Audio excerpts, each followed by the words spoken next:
മത്തായി എഴുതിയ സുവിശേഷം അധ്യായം 7. നിങ്ങൾ വിധിക്കപ്പെടാതിരിക്കേണ്ടതിന് വിധിക്കരുത്. നിങ്ങൾ വിധിക്കുന്ന വിധിയാൽ നിങ്ങളെയും വിധിക്കും. നിങ്ങൾ അളക്കുന്ന അളവിനാൽ നിങ്ങൾക്കും അളന്നു കിട്ടും.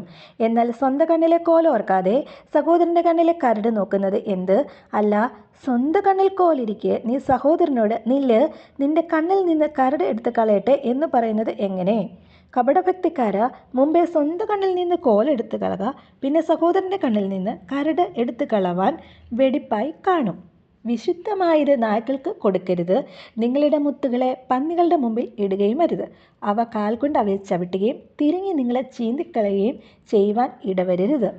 യാചിപ്പിനെന്നാൽ നിങ്ങൾക്ക് കിട്ടും, അന്വേഷിപ്പിനെന്നാൽ നിങ്ങൾ കണ്ടെത്തും, മുട്ടുവിനെന്നാൽ നിങ്ങൾക്ക് തുറക്കും. യാചിക്കുന്ന ഏവനും ലഭിക്കുന്നു, അന്വേഷിക്കുന്നവൻ കണ്ടെത്തുന്നു, മുട്ടുന്നവന് തുറക്കും.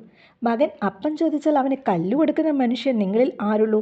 മീൻ ചോദിച്ചാൽ അവന് പാമ്പിനെ കൊടുക്കുമോ? അങ്ങനെ ദോഷികളായ നിങ്ങൾ നിങ്ങളുടെ മക്കൾക്ക് നല്ല ദാനങ്ങളെ കൊടുപ്പാൻ അറിയുന്നുവെങ്കിൽ സ്വർഗ്ഗസ്ഥനായ നിങ്ങളുടെ പിതാവ് തന്നോട് യാചിക്കുന്നവർക്ക് നന്മ എത്രയധികം കൊടുക്കും. മനുഷ്യർ നിങ്ങൾക്ക് ചെയ്യണമെന്ന് നിങ്ങൾ ഇച്ഛിക്കുന്നതൊക്കെയും നിങ്ങൾ അവർക്ക് ചെയ്യുവിൻ. ന്യായപ്രമാണവും പ്രവാചകന്മാരും ഇതുതന്നെ. ഇടുക്കുവാതിലിലൂടെ അകത്ത് കടപ്പിൻ. നാശത്തിലേക്ക് പോകുന്ന വാതിൽ വീതിയുള്ളതും വഴി വിശാലവും അതിൽ കൂടി കടക്കുന്നവർ അനേകരും ആകുന്നു. ജീവങ്കിലേക്ക് പോകുന്ന വാതിൽ ഇടുക്കവും വഴി ഞെരുക്കവുമുള്ളത്, അത് കണ്ടെത്തുന്നവർ ചുരുക്കമത്രേ. കള്ളപ്രവാചകന്മാരെ സൂക്ഷിച്ചുകൊള്ളുവിൻ. അവർ ആടുകളുടെ വേഷം പൂണ്ട് നിങ്ങളുടെ അടുക്കൽ വരുന്നു, അകമയോ കടിച്ചു കീറുന്ന ചെന്നായ്ക്കൾ ആകുന്നു.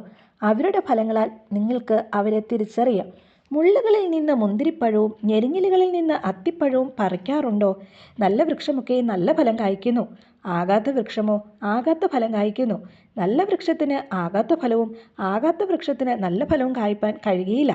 നല്ല ഫലം കായ്ക്കാത്ത വൃക്ഷമൊക്കെയും വെട്ടി തീയിൽ ഇടുന്നു. ആകയാൽ അവരുടെ ഫലത്താൽ നിങ്ങൾ അവരെ തിരിച്ചറിയും. എന്നോട് കർത്താവേ കർത്താവേ എന്ന് പറയുന്നവൻ ഏവനുമല്ല, സ്വർഗ്ഗസ്ഥനായ എൻ്റെ പിതാവിൻ്റെ ഇഷ്ടം ചെയ്യുന്നവൻ അത്രേ സ്വർഗരാജ്യത്തിൽ കടക്കുന്നത്. കർത്താവേ കർത്താവേ, നിന്റെ നാമത്തിൽ ഞങ്ങൾ പ്രവചിക്കുകയും നിന്റെ നാമത്തിൽ ഭൂതങ്ങളെ പുറത്താക്കുകയും നിന്റെ നാമത്തിൽ വളരെ വീര്യപ്രവർത്തികൾ പ്രവർത്തിക്കുകയും ചെയ്തില്ലയോ എന്ന് പലരും ആ നാളിൽ എന്നോട് പറയും. അന്ന് ഞാൻ അവരോട്, ഞാൻ ഒരു നാളും നിങ്ങളെ അറിഞ്ഞിട്ടില്ല. അധർമ്മം പ്രവർത്തിക്കുന്നവരെ എന്നെ വിട്ടു പോകുവിൻ എന്ന് തീർത്ത് പറയും. ആകയാൽ എൻ്റെ ഈ വചനങ്ങളെ കേട്ട് ചെയ്യുന്നവനൊക്കെയും പാറമേൽ വീട് പണിത ബുദ്ധിയുള്ള മനുഷ്യനോട് തുല്യനാകുന്നു. വൻമഴ ചൊരിഞ്ഞു, നദികൾ പൊങ്ങി, കാറ്റടിച്ചു, ആ വീടിന്മേൽ അലച്ചു. അത് പാറമേൽ അടിസ്ഥാനമുള്ളതാകിയാൽ വീണില്ല. എൻ്റെ ഈ വചനങ്ങളെ കേട്ട് ചെയ്യാത്തവനൊക്കെയും മണലിന്മേൽ വീട് പണിത മനുഷ്യനോട് തുല്യനാകുന്നു. വൻമഴ ചൊരിഞ്ഞു, നദികൾ പൊങ്ങി, കാറ്റടിച്ചു, ആ വീട്ടിന്മേൽ അലച്ചു, അത് വീണു. അതിൻ്റെ വീഴ്ച വലിയതായിരുന്നു. ഈ വചനങ്ങളെ യേശു പറഞ്ഞു തീർന്നപ്പോൾ പുരുഷാരം അവൻ്റെ ഉപദേശത്തിൽ വിസ്മയിച്ചു. അവരുടെ ശാസ്ത്രിമാരെ പോലെ അല്ല, അധികാരമുള്ളവനായിട്ടത്രേ അവൻ അവരോട് ഉപദേശിച്ചത്. ആമേൻ.